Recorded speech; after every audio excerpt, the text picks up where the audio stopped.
ഒരുപാട് സമയം ആലോചിച്ചിട്ടാണ് ഞാൻ ചില കാര്യങ്ങൾക്കൊരു വ്യക്തമായ ധാരണ തരണം, അല്ലെങ്കിൽ ഞാൻ കണ്ട കാര്യങ്ങൾ നിങ്ങളോട് ഷെയർ ചെയ്യണം എന്ന് വിചാരിച്ചിട്ട് ഈ വീഡിയോ ക്രിയേറ്റ് ചെയ്യുന്നത്. ഇന്നലെ നടന്ന മനോരഥങ്ങൾ എന്ന പ്രോഗ്രാമിൻ്റെ അവതാരകൻ ഞാനായിരുന്നു.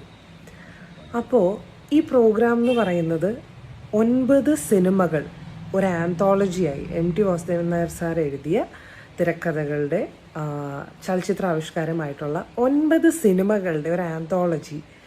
അത് ഓഗസ്റ്റ് 15-ാം തീയതി വരാൻ പോവാണ്. സോ അതിൻ്റെ ട്രെയിലർ ലോഞ്ച് നടക്കുകയാണ്. ഒരു സിനിമയല്ല, 9 സിനിമയാണ്.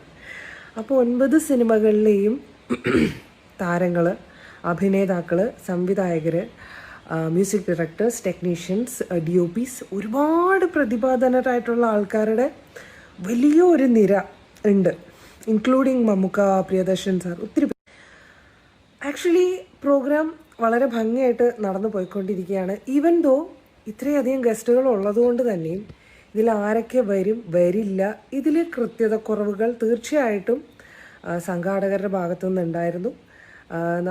എനിക്ക് തന്നിട്ടുള്ള ലിസ്റ്റിൽ പലതും അപൂർണമായിരുന്നു. ഇൻ ബിറ്റ്വീൻ അതിന് പുതിയ പേരുകൾ ആഡ് ചെയ്യപ്പെടുകയും ഉള്ള പേരുകളും നീക്കം ചെയ്യുകയൊക്കെ ചെയ്തു. ഇത് സ്വാഭാവികമാണ്.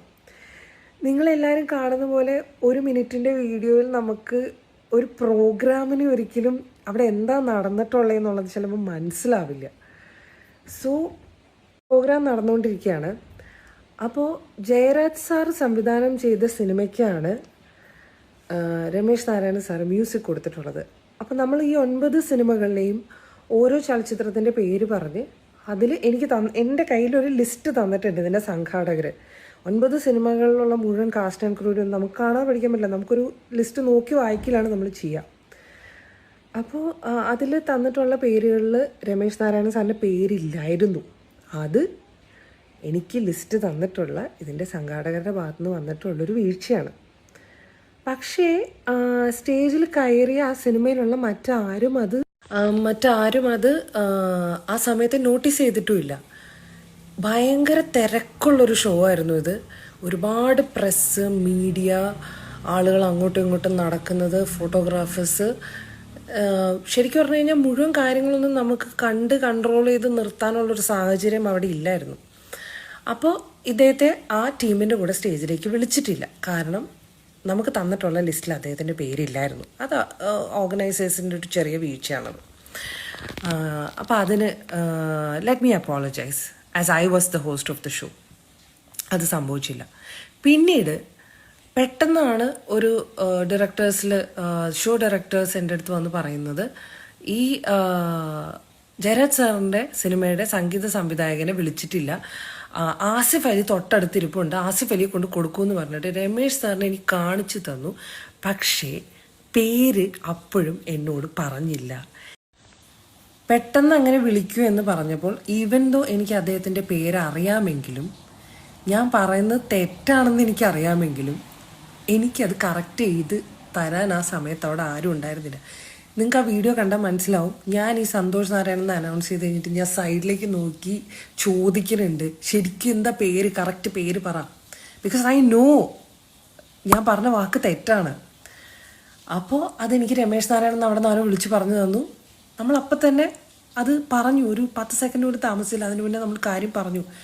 രമേശ് സാറിന് ആസിഫ് അലി ഈ സമ്മാനം കൊടുക്കുകയാണ്. ഇവിടെ ഒരു ചോദ്യം വരുന്നത്, എന്തുകൊണ്ട് സ്റ്റേജിലേക്ക് വിളിച്ചില്ല? രമേശ് സാർ നടക്കാൻ ബുദ്ധിമുട്ടുള്ള ഒരാളായതിനാൽ പടികൾ കയറി സ്റ്റേജിലേക്ക് വരാൻ ബുദ്ധിമുട്ടുണ്ടെന്ന് എന്നെ അറിയിച്ചിരുന്നു. ആസിഫ് അലി തൊട്ടടുത്തിരിക്കുന്നത് കണ്ടപ്പോൾ ഷോ ഡയറക്ടർ തന്നെയാണ് പറഞ്ഞത് ആസിഫിനെ കൊണ്ട് കൊടുപ്പിക്കും എന്നുള്ളത്. ഇതുകൊണ്ടാണ് ആ മെമൻറ്റോ, ആക്ച്വലി രമേഷ് ജി ഇരുന്നതിൻ്റെ തൊട്ടടുത്ത് തന്നെയാണ് ആസിഫ് ഇരിപ്പുണ്ടായിരുന്നത്. അപ്പോൾ അദ്ദേഹത്തിന് നടക്കാൻ ബുദ്ധിമുട്ടുള്ളതുകൊണ്ടും സ്റ്റേജിലേക്ക് കയറി വരാൻ ബുദ്ധിമുട്ടുള്ളതുകൊണ്ടാണ് അടുത്തിരിക്കുന്ന ആസിഫിനെ കൊണ്ട് തന്നെ കൊടുപ്പിക്കും എന്ന് വളരെ ഇന്നസെൻ്റ് ആയിട്ട്, അതിലൊരു വേറെ ഒന്നും നമ്മൾ ചിന്തിച്ചിട്ടില്ല. നമ്മുടെ അറിവിൽ ആസിഫ് അലി മലയാളികൾക്ക് ഏറ്റവും ഇഷ്ടപ്പെട്ടൊരു നടനാണ്. He's a fantastic actor. അപ്പോൾ ഷോ ഡയറക്ടർ എന്നോട് പറഞ്ഞു, ഞാൻ സംശയമില്ലാതെ ആസിഫിനെ വിളിച്ചു. ആസിഫ് മെമൻറ്റോയുമായി രമേശിയുടെ അടുത്തേക്ക് പോകുന്നതും ഞാൻ കണ്ടു.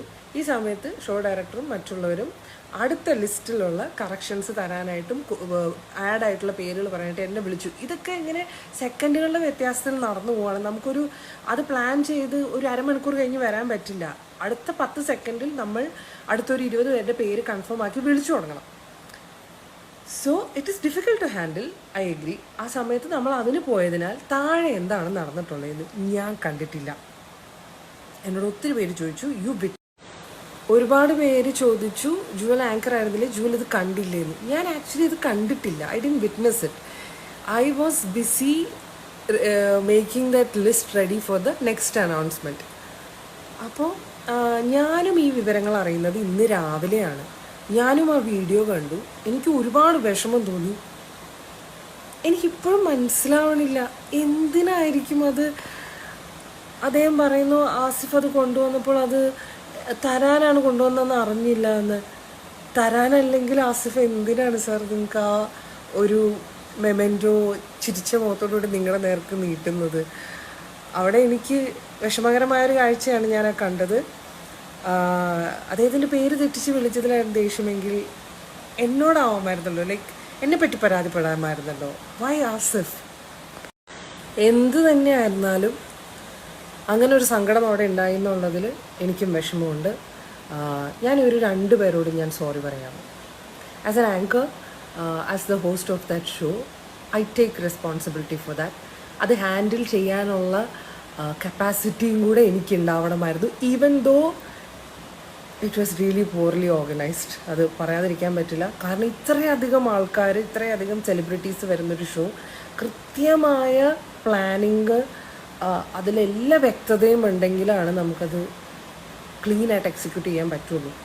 പരമാവധി വേദികളിൽ സംസാരിക്കുമ്പോൾ ഒരാളെപ്പോലും വിഷമിപ്പിക്കാതെ വളരെ ചിന്തിച്ച് സെൻസിബിളായി സംസാരിക്കാൻ ശ്രമിക്കുന്ന ഒരാളാണ് ഞാൻ.